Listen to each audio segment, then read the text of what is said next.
बहु गुरुदेव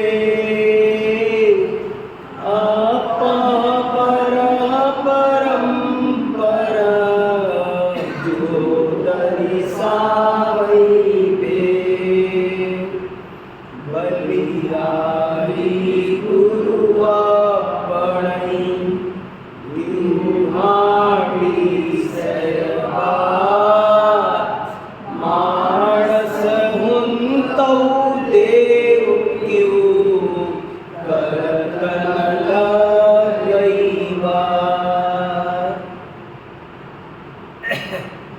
ये पावुड़ दोहा नाम का ग्रंथ है जिसकी रचना आज से कम 1000 वर्ष पहले मुनि राम सिंह नाम के आचार्य ने की है।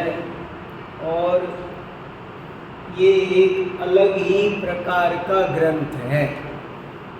ये अपने अंदर बार बार चेक करने को बोलता है धर्मात्मा लोगों से। जो धर्मात्मा हैं, पंडित हैं, उनसे कहता है कि तुम अपने अंदर में चेक करो, हो सकता है तुम अभी भी धर्मात्मा और पंडित नहीं बने हो, ऊपर ऊपर से ही तो नहीं ओढ़ रखा है। ऐसे वो बार बार इस ग्रंथ में समझा रहे हैं और कई दृष्टांत दे रहे हैं। जैसे कि ये दृष्टांत बहुत इम्पोर्टेंट था कि सांप कांचली छोड़ता है पर जहर नहीं छोड़ता। ऐसे ही ये जीव ऊपर ऊपर से सुधरने का नाटक करता है पर अंदर से मिथ्या दर्शन ज्ञान चारित्र को नहीं छोड़ता है। और ऐसा इस जीव के साथ अनेक बार पिछले जन्मों में हो चुका। ये कई दफे बहुत बड़ा धर्मात्मा पंडित संत बना पर वास्तव में नहीं बन सका। तो कहाँ कमी रह जाती है वो यहाँ दिखाया जा रहा है।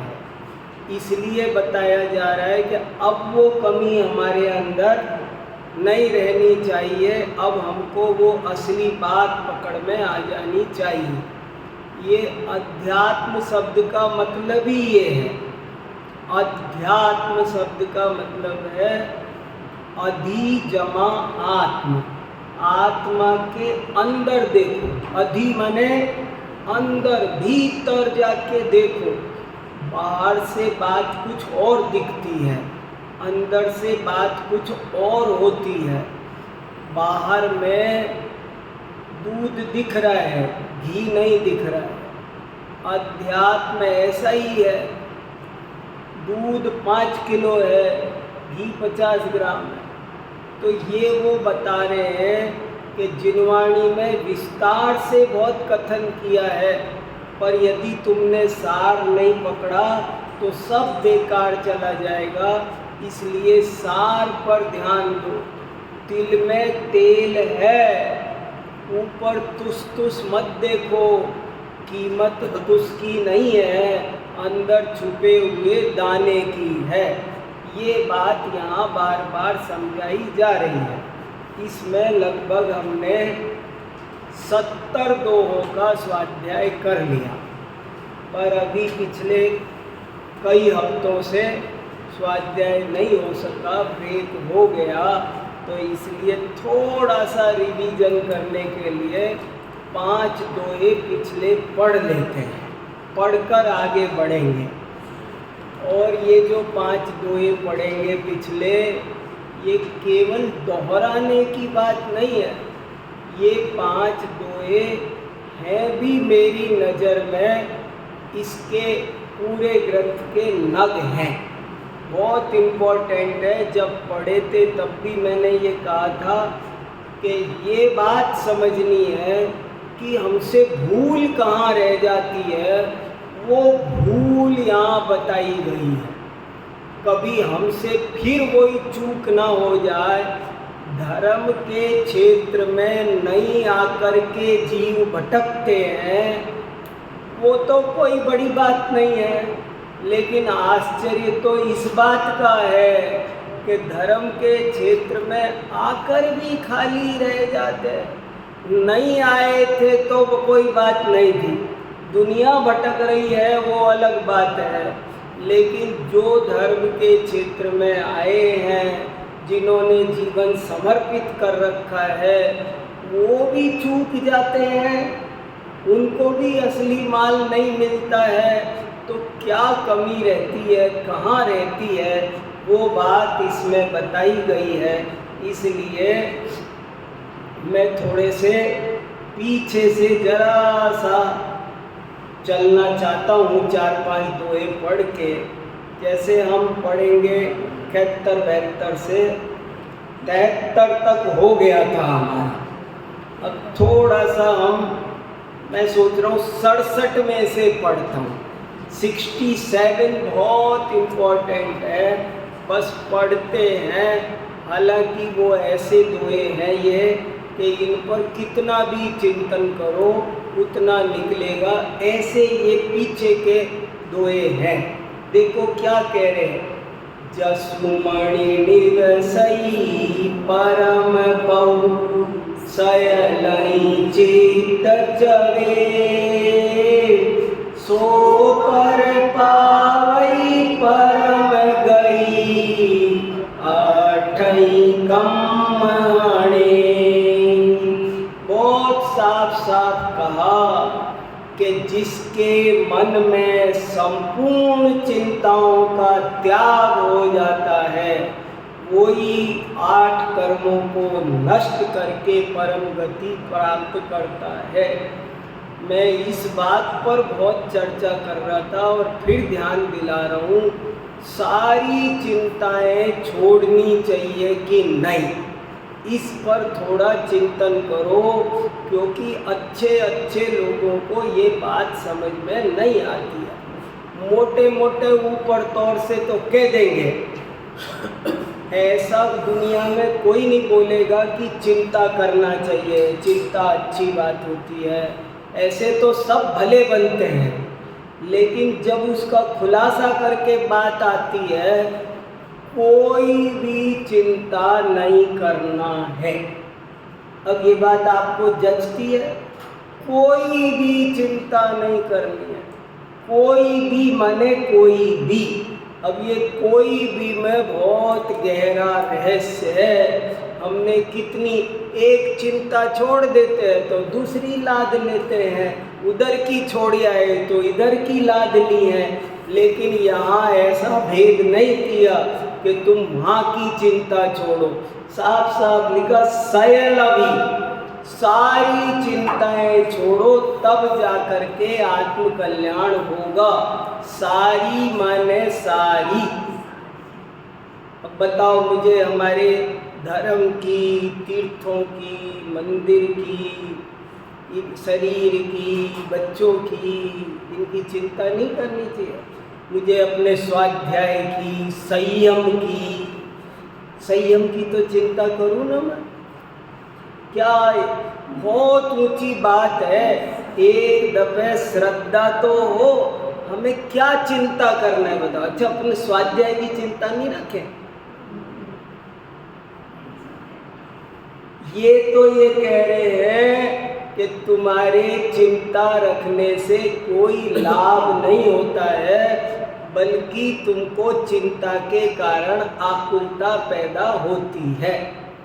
चिंता, इच्छा, ये सब एकदम निरर्थक है और अनर्थक है। बस ये एक सूत्र वाक्य है, पहले भी बोला था, अभी भी बोल रहा हूँ, और बहुत दमदार वाक्य है। सर्व चिंता, चिंता माने, चिंता के आगे ब्रैकेट में लिख लो इच्छा, विकल्प। ऊपर के दोहे में विकल्प शब्द आया है, देखो ऊपर का भी पढ़ लो, इसी पन्ने पर है। जसुमणनाणन विपुरई सौम्या पहणन, सो किम पावई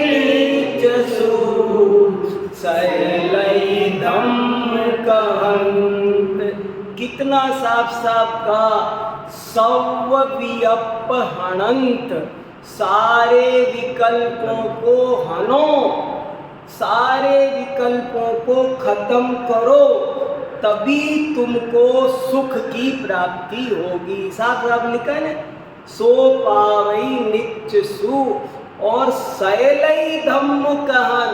चाहे तुम कितने भी बाहर से धर्मात्मा दिखने लग जाओ, पर जब तक तुम सारे विकल्पों का नाश नहीं करोगे तब तक तुमको रंच मात्र सुख की प्राप्ति होने वाली नहीं है। एक विकल्प भी बाधक है, घातक है, बंध का कारण है, संसार का कारण है। चाहे वो कोई भी विकल्प हो, शुद्धात्मा के चिंतन का विकल्प भी हेय है, बंध का कारण। कोई विकल्प नहीं करना है, सर्व चिंताएं, और चिंता के आगे ब्रैकेट में लिखो इच्छाएं, विकल्प, भावना, कामना, ये सब दुनिया में इनकी बड़ी दुकानें मंदिरों तक में खुली हुई है। तुम भावना भाव, तुम कामना करो, तुम जाप करो, तुम्हारी जाप वहाँ तक पहुँच जाएगी, ये बन जाएगा, वो बन जाएगा। अभी मंदिरों में भी ये सब चलता रहता है। एक पर तत्व ज्ञान तो करो एक दफे अपने को। ये तो समझ में, तो मैं तो केवल व्यवस्था समझने को कह रहा हूँ कि एक बात देखो, विकल्प ज्ञानियों को भी आएंगे, लेकिन ज्ञानी जानते हैं कि इन विकल्पों से काम होता नहीं है। खूब उदाहरण दिया था ना, ज्ञानी को भी विकल्प आएगा कि अरे ग्रीन पार्क में मंदिर होना चाहिए, बनाओ, ऐसे उसे विकल्प आएगा, लेकिन वो ये जानता है कि मेरे विकल्प के कारण मंदिर बनने वाला नहीं है। और मुझे विकल्प करना चाहिए क्या, वो उस विकल्प को उपादेय नहीं मानते, उसमें सुख बुद्धि नहीं रखते। धड़सेनाचार्य को विकल्प आया कि अरे जिनवाणी की रक्षा होनी चाहिए, मगर वे अंदर में बहुत सुमेरु तरह पक्के थे कि मेरे इस विकल्प के कारण जिनवाणी की रक्षा होने वाली नहीं है। और ये विकल्प भी बाधक है, हेय है, त्याज्य है, बंध का कारण है, मुझे छोड़ देना चाहिए। ये वे अंदर से जानते थे। कितनी ऊंची, और हम उन्हीं चीजों के लिए गीत गाते हैं। गजब की बात है, संपूर्ण विकल्पों को छोड़ देना चाहिए। जिनवाणी तो ठोक बजा के हमसे क्या कह रही है, भगवान का विकल्प भी ना रखें। वो तो कह रहे नहीं, तुम हमारा विकल्प रखो। हाँ, मतलब देखो, धर्म क्या और धर्म की साधना क्या, वो समझना है। होता रहेगा जो कुछ होना है, लेकिन होते हुए भी सही को सही और गलत को गलत माने तो सही। मानेंगे नहीं तो कैसे काम चलेगा।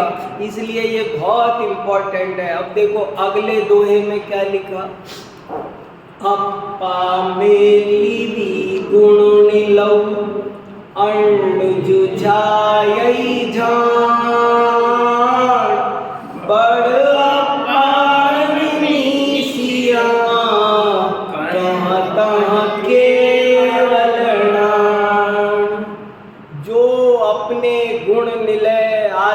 को छोड़कर किसी भी अन्य का ध्यान करता है।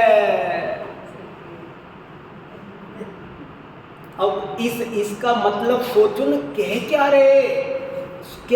रहे, जो अपने गुण तिलक भगवान आत्मा का ध्यान छोड़कर किसी भी अन्य का ध्यान करते हैं, केवल ज्ञान उनके हाथ में आने वाला नहीं है।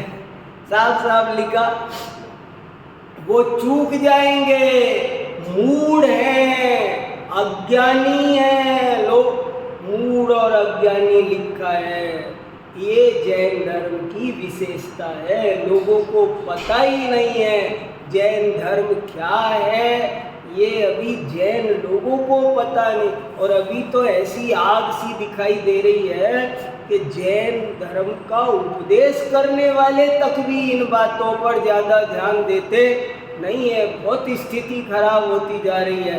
इसलिए अपनी जिम्मेदारी है चीज को सही से, इसका नाम जिनवाणी। मैं आपको ये बताकर जिनवाणी की रक्षा कर रहा हूँ कि जिनवाणी की रक्षा का विकल्प मत करो। मैं आपसे ये कह रहा हूँ ना, ये श्रुत पंचमी मना रहा हूँ मैं, जिनवाणी की रक्षा करो। ये विकल्प भी जिनवाणी की रक्षा का कारण नहीं है, ये समझना। इसका नाम है जिनवाणी की रक्षा। सच्चा तत्व ज्ञान ही तो करना है। कैसे? साफ साफ का एक अपने आत्मा को छोड़कर तुम फिर कुछ भी करो, बस कुछ भी करो, हमें मतलब नहीं है। तुम एक अपनी आत्मा को छोड़कर कुछ कर रहे हो, बस तुम मूढ़ हो, अज्ञानी हो। और अगला देखो कितना बढ़िया लिखा, अपादंसणु केवलौ अनुसयलु व्यवहार एकु सोजोयई झाइयई जो तैलो यहाँ सार।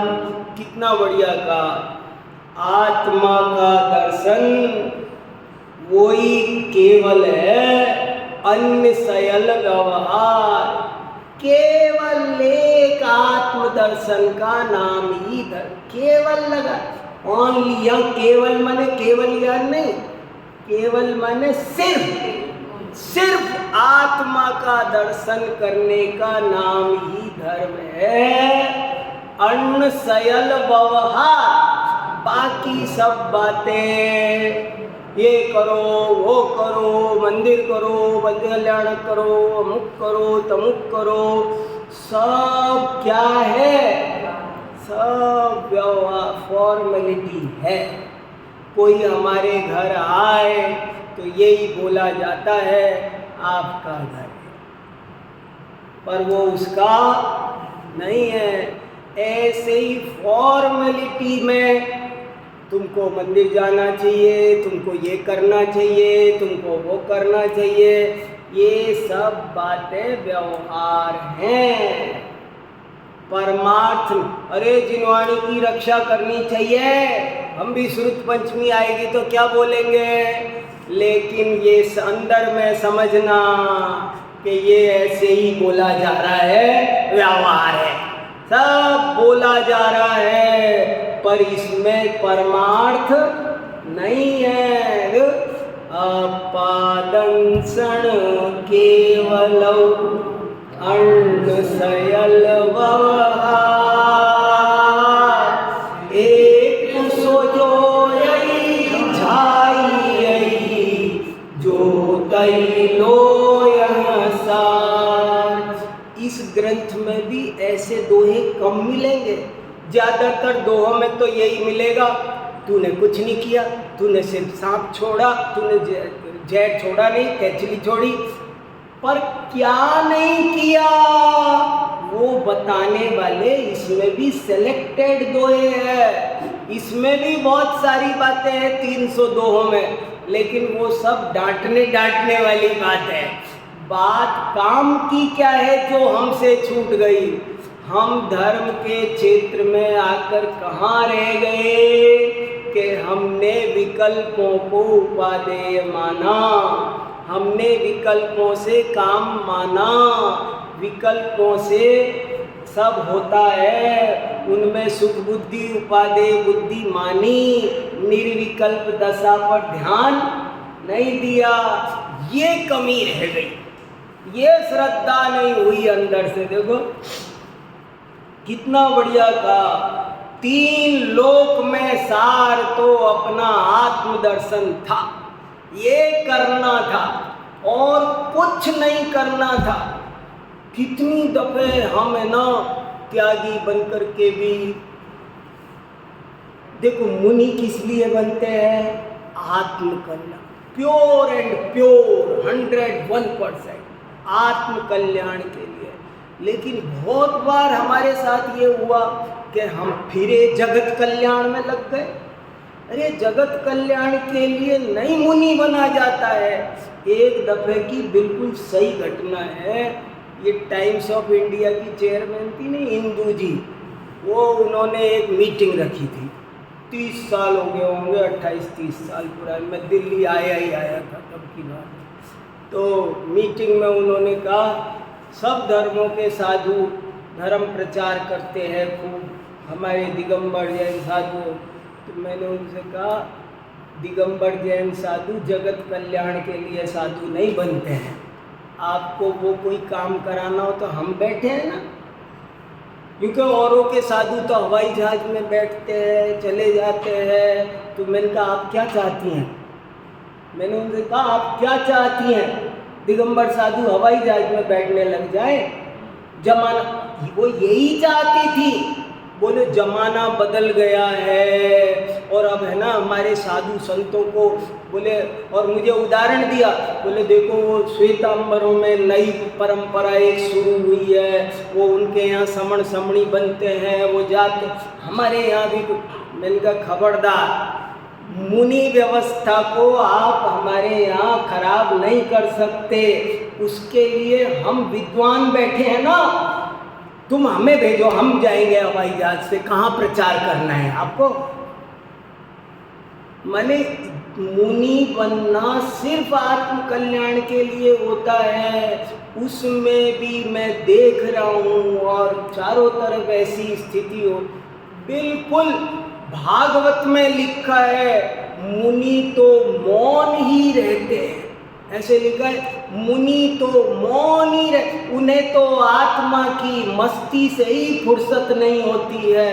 वो तो कभी कदाच किसी का भाग्य हो तो उनके मुंह से 2 शब्द निकल जाते हैं, और वो भी अध्यात्म के निकलते हैं, बाकी वो किसी चक्कर में पड़ते नहीं है।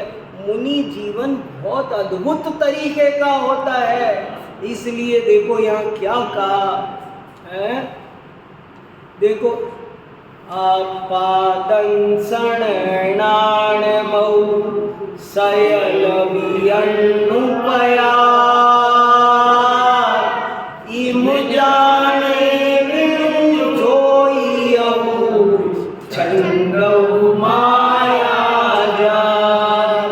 मैं किसी की बुराई नहीं कर रहा हूँ और बहुत अच्छे मन से आगम के अनुकूल बोल रहा हूँ कि देखो इसमें जगत का कल्याण भी ज्यादा है।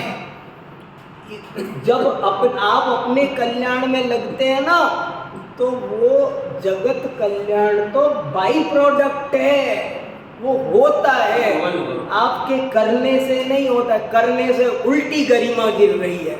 इसलिए तो कैसे लिखा साफ साफ कि आत्मा को देखो, आत्मा को जानो, यही सार है, बाकी सब तो पयाल है, भूसा है भूसा, बाकी सब भूसा है। बताओ क्या करना चाहिए, बताओ। भूसा तो काम आया था, पयाल काम नहीं। लोग आग लगाते हैं, बताओ, पयाल हुआ तो जलाते हैं, और भूसा तो बिकता 40 रुपये बिकता है। लो भूसे से भी गया बीता है, जो आग लगाते हैं ना, जो वो है पयाल। अरे ये बाकी सब तो पयाल है। किसी झंझट में मन से लगना नहीं चाहिए।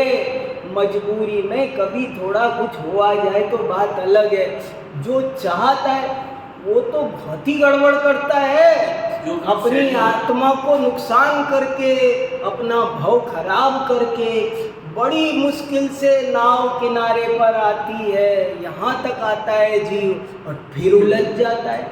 देखो, इसलिए बाकी सब तो पयाल है, और पयालिनी नीचे की लाइन में तो और एक खतरनाक शब्द दे दिया, बाकी सब माया जाल है, माया जाल। हे योगी छोड़ दे तू, देखो, हे योगी तू ये सारा माया जाल छोड़ दे, तू किस ढोंग में, किस आडंबर में फंस गया, छोड़। आत्म कल्याण करना अलग ही बात थी। हो अर्ध निशा का सन्नाटा, वन में वनचारी चरते हो, तब शांत निराकुल मानस तुम तत्वों का चिंतन कर। मुनि दशा बहुत ऊंची चीज है, लोगों ने उसे मजाक कर दिया। अभी मैं कल परसों एक किताब पढ़ रहा था बहुत अच्छी, नेमी राजुल पर। नेमी राजुल पर जैन धर्म में कम से कम 10,000 किताबें हैं। 10,000 से 2 ज़्यादा निकलेगी, मैं गिनवा दूंगा, कम नहीं निकलेगी। नेमी राजुल पर कम से कम 10,000 से ज़्यादा किताबें मौजूद है। पर कल मैं एक बड़ी गजब की किताब पढ़ रहा था, उसमें लिखा नेमिनाथ जी को वैराग्य हो गया, वो चले गए। अब राजुल कह रही है कि मुझे भी जाना है गिरनार। तो उसके पिताजी कह रहे हैं तुझे क्यों जाना है, गिरनार ही क्यों जाना है तुझे? ऐसे दीक्षा लेते हैं, राग से दीक्षा लेते, मोह से दीक्षा लेते, पति के पीछे जाने का नाम दीक्षा है। तुझे सच्चा वैराग्य हुआ है क्या? नहीं, सोच, तू विचार कर। 24 घंटे लगी पड़ी है, नेमी नेमी, धोखा दे गई, फलाना ढिकाना, अनुभव विपरीत, ये तू विलाप कर, मैं भी जा रही हूँ, गिरनार जा रही हूँ, मुझे भी जाने दो। इसका नाम वैराग्य क्या? ये वैराग्य क्या? तो बोले क्यों, ये वो भी तो चले गए। तो बोले वो गए जो गए, उन्होंने एक बार बोला मेरी राजुल मेरी राजुल। तू बोल रही है, तेरे को तो सैकड़ों शिकायत है, उनको कोई शिकायत नहीं है, तुझे बहुत शिकायत है। तो बोले मैं क्या करूं? तो बहुत बढ़िया उसमें पिता और बेटी का संवाद है, कभी एक दिन अकेला सुनाऊंगा तब आपको आनंद आएगा। पिता और बेटी में बहुत बढ़िया बातचीत होती है। वो कहती है पिताजी मैं क्या करूं फिर बताओ। तो बोले बेटी बताऊंगा, पहले तू दिमाग को शांत होने दे, पहले समभाव लाओ। जब तक जीवन में समभाव नहीं होगा तब तक वैराग्य नहीं होता। इसका नाम वैराग्य नहीं है, ये तो कसाय है। वैराग्य तो तत्वज्ञान पूर्वक होगा, इसलिए तू बात को पहले अच्छी तरह समझ, तब जाकर के तू दीक्षा ले सकती है। फिर उसको धीरे धीरे धीरे धीरे सब समझाया कि देख, बोले वो मुझे धोखा देंगे। बोले धोखा क्या देंगे? ये बताओ कभी भी किसी को वैराग्य आ सकता है कि नहीं? वैराग्य आने में उन्होंने शादी की बात हाँ की थी, कोई कपट नहीं किया था, बारात लेके आए थे, कोई ढोंग नहीं किया था, दिखावा नहीं किया, वो सोच प्री प्लान्ड करके नहीं आए थे कि मैं चलता हूँ और रास्ते में से। उन्होंने सच्चे मन से सगाई की थी, सच्चे मन से बारात लेके आए थे, और अब वैराग्य हो गया तो हो गया, अब क्या कर सकते हैं। वे किसी को फेरे खाते समय भी वैराग्य हो सकता है कि नहीं हो सकता? ये तो कानूनन है ना, 7वां फेरा ना पड़े तब तक बेटी कमाई है।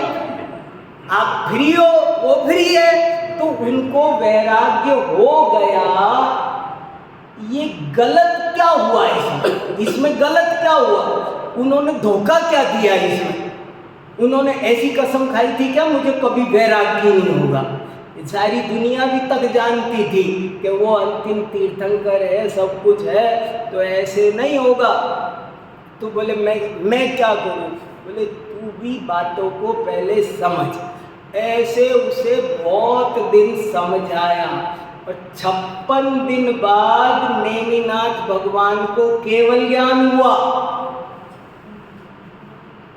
नेमिनाथ भगवान जब दीक्षा लिए, दीक्षा लेने के बाद 56 दिन बाद नेमिनाथ भगवान को केवल ज्ञान हुआ। तब 56 दिन तक पिताजी बेटी को समझाते रहे, धैर्य बंधाते रहे। वो तुरंत नहीं भाग गई थी पीछे ही। सब लोग ऐसे समझते हैं राजू पीछे पीछे भाग गई, ऐसे नहीं भाग गई थी। ऐसे कसायों में दीक्षा नहीं ली जाती है। तो क्या हुआ था कि नॉर्मल होने में, तत्व ज्ञान करने में, अपने दिल दिमाग को संभालने में उसे महीना 1.5 महीना भी 56 दिन लग गए। और जब केवल ज्ञान हुआ नेमिनाथ भगवान को, जब दिव्य ध्वनि खिरी, तब सब लोग प्रवचन सुनने गए, तब राजुल भी प्रवचन सुनने गई। और तब उसे फिर ये बात और अच्छे से समझ में आई कि भैया कोई जीव किसी का संबंधी नहीं होता है, ये संबंधों में कोई दम नहीं, ये संसार के संबंध है। विषय भोगों में कोई, सब उसको अच्छे से, सब ठंडे दिमाग से, बिना कसाए के, बिना गिला सिकवा के, अब उसका मन एकदम नॉर्मल हो गया। अभी तो वो रोज सुबह समझती थी, दिन भर पिताजी समझाते थे, शाम को फिर रोने लगती थी। फिर भी ऐसे भी तो नहीं करना चाहिए था, मेरे साथ क्यों किया उनने? फिर पीछे से रो पड़ती थी। अब उनको धीरे धीरे समझ में आया, जब नॉर्मल हुई तब उसकी दीक्षा हुई है। और इसको दुनिया कहती है कि वो पीछे पीछे चले गई। अरे पीछे चली गई का मतलब क्या है? अरे अपन दुनिया में भी ऐसे ही कहते हैं ना, जैसे घर में कोई मान लो माँ मर जाए, 2 महीने बाद बेटा मर जाए, तो दुनिया वाले क्या कहेंगे? लो जी माँ के पीछे पीछे बेटा भी चला गया। 2 महीने बाद गया, मगर कहने में क्या आएगा? ऐसे ही नेमिनाथ गए, उसके बाद 56 दिन उसने तत्व ज्ञान करने में, अपने को नॉर्मल करने में लगाए, तब दीक्षा ली। कैसे पिताजी ने भी समझाया, मैं तो पढ़ के गदगद हो गया। क्या पिताजी ने समझाया है उसको? उससे कहा कहाँ जाना है, क्यों जाना है, और कोई जगह नहीं है, गिरनार पे क्यों जाना है? वहाँ वो मिलेंगे इसलिए ना। इसका नाम दीक्षा है, ये वैराग्य है। अभी तुझे सच्चा वैराग्य नहीं हुआ है, ढोंग मत कर, मैं अनुमति नहीं दूंगा। जब तू सच्चा वैराग्य पैदा करेगी तो मैं सहर्ष अनुमति दूंगा। ऐसे दीक्षा किसे कहते हैं, वैराग्य किसे कहते हैं, पहले इसे अच्छी तरह समझना चाहिए। लोग समझते नहीं है। देखो इतने साल ये माया जाल कह दिया, माया जाल। बिना वैराग्य के दीक्षा, दूसरों का अनुगामी बनने का नाम वैराग्य क्या? हम तो उनके अनुगामी बनेंगे बस, इसका नाम वैराग्य है। ये भावुकता की बातें धर्म में चलती नहीं है। अपा मेली जग दिलौ जे पर विरमंत, अणु की मिच्छा दिट्ठियां मत कहीं सिंगड़ी हो। एक अपने आत्मा को छोड़कर जो परद्रव्य में रमण करते हैं वे ही तो मिथ्या दृष्टि है। और क्या मिथ्या दृष्टि के माथे सींग होते हैं? मिथ्या दृष्टि ऐसा ही तो होता है, अपनी आत्मा को भूल के सारे विकल्पों में उलझा रहता है, बस उसी का नाम तो मिथ्या दृष्टि है। और तुम कहाँ मिथ्या दृष्टि खोज रहे हो? कोई अलग से सींग वाला आदमी मिलेगा नहीं। अपा मेलिवी जगतिलौ मूड मझायई जय मर गौ परियाणियौ तू किम कचौगण।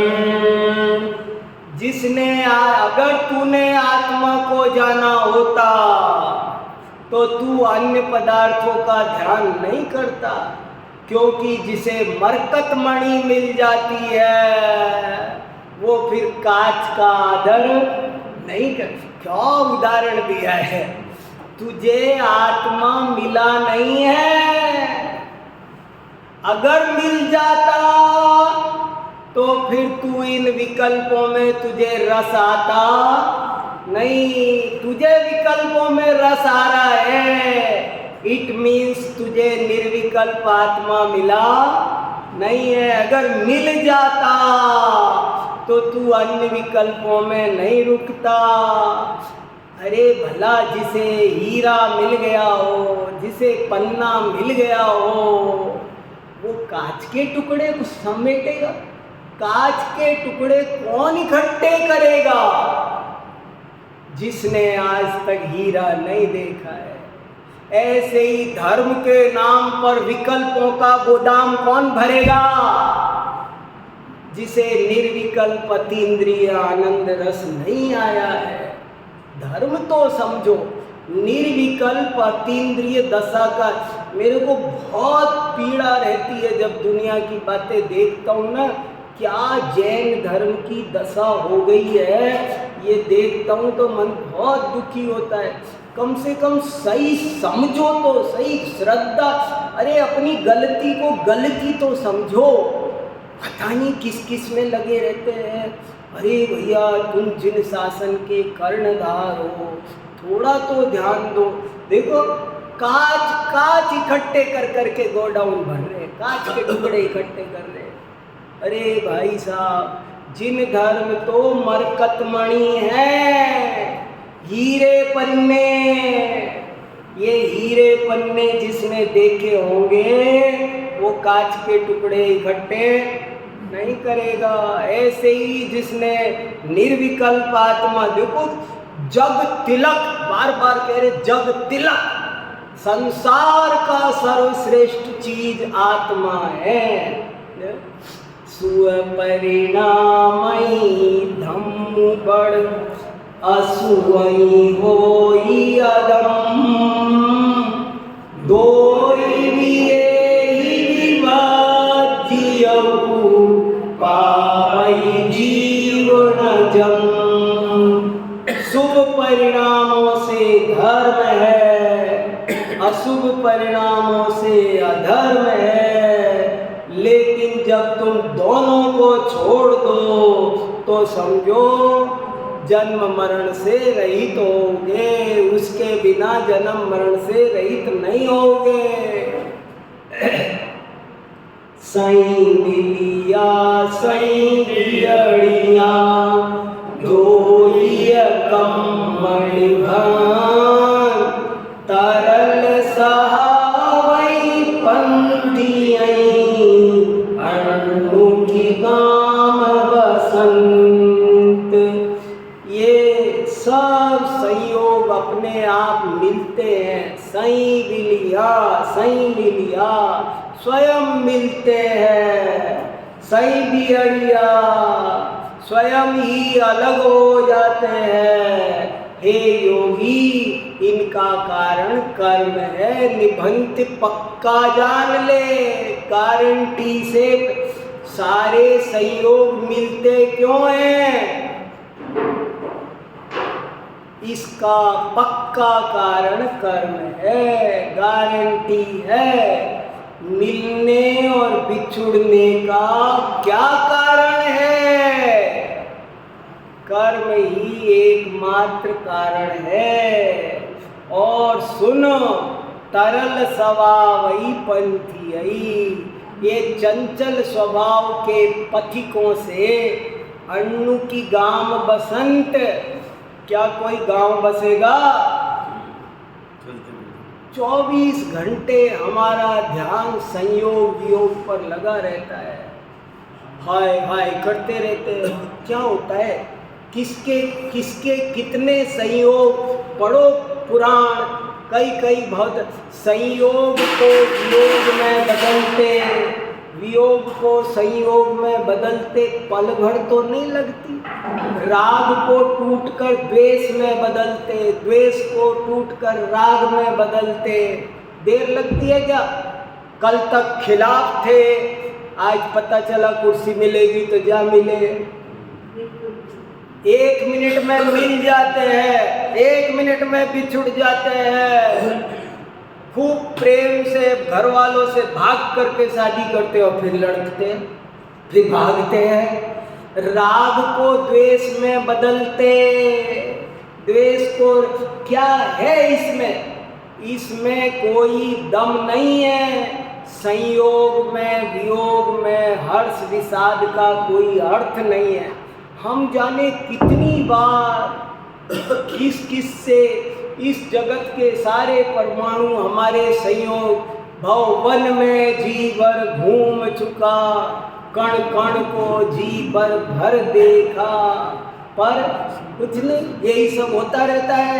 इसलिए संयोग वियोग में जो सई मिलिया सई बिहड़िया, जो ये कमणि भान, तरल सहावई पंथी, अन्नु की गाम बसंत। ये चीजें अपने आप मिलती है कर्मानुसार, कर्म के अनुसार। कोड़ी को कंचन बनते देर नहीं लगती, कंचन को कोड़ी बनते। कर्म के उदयानुसार सब संयोग, एक आदमी को धनवान से निर्धन बनना, सब लगा लेना इसमें। रूपवान को कुरूप बनते, कुरूप को रूपवान बनते, देर नहीं लगती। कब कौन क्या अंजन निरंजन बन जाता है। विद्वान मूर्ख बन जाता है, मूर्ख विद्वान बन जाता है। 25 साल से विद्वान है, एक पल में मूर्ख हो जाता है। और जिंदगी भर से मूर्ख रहा और थोड़ी तैयारी करके विद्वान बन। क्या है इन छायोपशमिक कर्मानुसार ये सब स्थितियां बनती है। कभी किसी की तरफ राग द्वेष की नज़र से देखना ही नहीं। कोई आदमी कभी कभी आप सोचो ना, अरे उसको तो धर्म की कुछ रुचि नहीं है, मेरे को खूब है। अरे कुछ नहीं, तू धरा रह जाए, कोई पता नहीं। वो जो जिसको तू कह रहा है ना उसे रुचि नहीं है, वो छक्का मार देगा। कब क्या जीव कहाँ आगे निकल जाएगा। अपने सर्व विकल्प छोड़ो, कोई विकल्प मत करो, कुछ मत सोचो, ये कहा जा रहा है ना, इसलिए कुछ मत सोचो। कर्मानुसार जो जो होना होगा सो होगा। तुम इन विकल्पों से गांव मत बसाओ, इन विकल्पों का गांव बसाने से कोई फायदा। अर्णुजी जीवुमा चिंतु तू जैवी हऊ दुखास, तिल तुस मिट्टु विसल्लड़ा, बेअण करई आवास। हे जीव, अन्न मत चिंतितु, तू अन्य कुछ मत सोच। देखो बार बार यही आ रहा है, एक ही बात नहीं आ रही है बार बार। तू कुछ मत सोच, तू कुछ मत सोच, कोई चिंता मत कर, कोई विकल्प मत कर। बार बार एक यही समझना है कि हमको चिंता नहीं करनी है और कोई चिंता नहीं करनी है। धर्म की भी, पाप की भी, पुण्य की भी, शुभ की भी, हमारी चिंताओं से कुछ होता जाता नहीं है। अगर होता होता। एक बात है, इन्होंने चिंता नहीं की कि शिखर जी का क्या होगा। चलेगी ये भी तो चिंता करते कुछ। मेरी बात का छल मत ग्रहण करना। मैं बात बता रहा हूं कि हम जो विकल्पों के खातिर पागल हो रहे हैं, वस्तु व्यवस्था तक को तिलांजलि दे रहे हैं, वो क्या है? साहब, हे जीव, तू यदि दुख से भयभीत है तो सुन, कुछ चिंतन मत कर। अब तो चिंता से भी शब्द आ गया, चिंतन। कोई यूं बोलेगा, हाँ साहब ठीक कह रहे हो, चिंता मत करो, चिंतन करो। अरे चालाक, चिंता और चिंतन एक ही बात है, ज्यादा होशियारी मत दिखा। चिंता भी नहीं करनी है और चिंतन भी चिंता ही है। चिंतन भी नहीं करना, लिखा है साहब। यदि तुझे दुखों से डर लग रहा है तो कुछ चिंतन भी मत कर। और सुनो, अगर तू तिल तुस मात्र भी कोई चिंता चिंतन मन में रखेगा तो सुन ले, वेयण करई अवश्य। कितना अच्छा अर्थ समझ में आया ना। अनुज जीव मत चिंत तू, माँ माने मत, तू माने तू, जीव माने जीव। हे जीव, तू अन्य कुछ भी चिंतन मत कर। जई माने यदि, बीहु माने भयभीत है, दुख दुख से। यदि तुझे दुख नहीं चाहिए तो कोई चिंतन मत कर, चिंतन करने में दुख है। और यदि तू तिल तुस मात्र भी शल्य रखेगा तो अवश्य कान खोल के सुन ले, वेयण करही अवश्य। तो वो तुझे अवश्य वेदना देगी, चुभेगी, दर्द देगी, परेशान करेगी तुझे। 5 पांडव ध्यान कर रहे थे शत्रुंजय पर्वत पर। अब पांडवों ने उसको, किसने, दुर्योधन के, कौन था वो, उसने उपसर्ग किया। वो लोहे अग्नि के कड़े जलाए ना, अब जलाए तो नकुल और सहदेव को थोड़ा सा ये विचार आ गया कि अरे इन मुनिराजों पर, ये मेरे भाइयों पर ऐसा विचार नहीं आया। उस भूमिका में वे किसी के भाई नहीं होते हैं। अगर उनको ऐसा विचार आ जाता कि मेरे भाइयों पर, तो उनकी और दुर्गति हो जाती। अगर उनको ये विचार आ जाता कि मेरे भाइयों पर, तो गए काम से। लेकिन उनको भाइयों पर नहीं आया, उनको जरा सा आया, अहो इन मुनिराजों पर ऐसा उपसर्ग। जरा कुछ उन्होंने उपाय भी नहीं किया। वे चाहते तो उनके पल्ले में इतना पुण्य था कि उनके चाहने से उपसर्ग दूर हो जाता, लेकिन उन्होंने कुछ चाहा नहीं, सिर्फ विकल्प आया, अहो इन मुनिराजों पर ऐसा उपसर्ग। और युधिष्ठिर, भीम, अर्जुन, महामुनिराज को कोई विकल्प नहीं आया, उनको कोई विकल्प नहीं आया, तो वे सिद्ध शिला पर पहुंच गए। और नकुल और सहदेव को इतना सा विकल्प आया, सो उनकी सिद्ध शिला 33 सागर लेट हो गई कि अब चलो पहले थोड़े दिन सिद्ध यहाँ वेटिंग हॉल में इंतजार करो। वेटिंग रूम में बिठा दिया उनको, फर्स्ट क्लास वाले। हाँ, वेटिंग ठंडी ठंडी हवा का क्या नहीं, यहाँ लिखा है ना उसका उदाहरण, यदि जरा सा भी नहीं। देखो दुनिया की चिंता, लोग बड़े बड़े लोग पागल हो रहे, मेरे जीवन का तो एक ही सपना है, सबका दुख दूर करना, बस। मर जाओ तो न तो सबका दुख दूर होना है। मेरे जीवन का एक ही सपना है, पर्यावरण की रक्षा। अरे बाबा क्या बोल रहे हो, क्या होगा, कैसे होगा? जितना होना होगा उतना होगा। ये ऊंची बात चल रही है तत्व ज्ञान की, छल नहीं ग्रहण करना। वो जब समाज में बैठेंगे, नैतिकता की बातें करेंगे तो हम भी वही बात बोलेंगे। लेकिन या तो कहते हैं कि हमारे करे पर्यावरण बचता, हमारे किए, ये सब पहले से सब लिखा है कि ऐसे ऐसे पर्यावरण की पोजीशन ये होगी, ऐसे ऐसे सब होगा। और तुम पागल हो? नहीं, मैं तो जब तक सबके तन पर कपड़े नहीं आएंगे तब तक मैं नहीं डाल। मैं जब तक सब रोटी नहीं खाएं तो मैं कैसे खा सकता हूँ?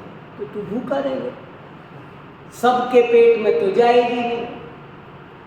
मतलब देखने में बड़ी मीठी लगती है ये बातें, बड़ी भावुक होती है, बड़ी अट्रैक्ट करती है, आदमी पुज जाता है दुनिया में, ओहो।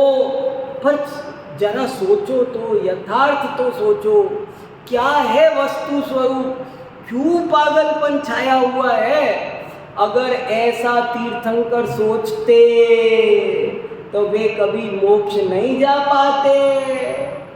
जंगल में मुनि महाराज ध्यान करते रहते हैं और उन्हीं के सामने एक तिर्यंच दूसरे तिर्यंच के साथ में बुरा व्यवहार करता है, मार डालता है, खा जाता है। और मुनिराज उठ करके पीछे कमंडल लेके भागते बचाते फिरे तो क्या होगा उनका? सोचो। इसलिए ये बात सब परोपकार की बातें ऊपर से सुहावनी मीठी लगती है। सब कर्मानुसार, सब जीवों को अपने कर्मानुसार सुख दुख मिलता है। अनुज जीव मां चिंतितु जैवी हऊ दुखा, तिल तुसमी तुमी सल्लड़ा,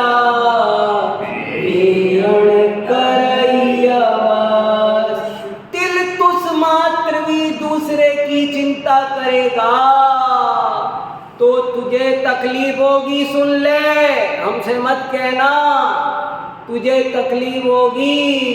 इसलिए अन्न की चिंता छोड़ दे। इस तरह से अपन ने 75 दोहों का स्वाध्याय किया। आपको किसी को कुछ कहना हो तो हमारे पास 1 मिनट 2 मिनट है, नहीं तो हो गया बात।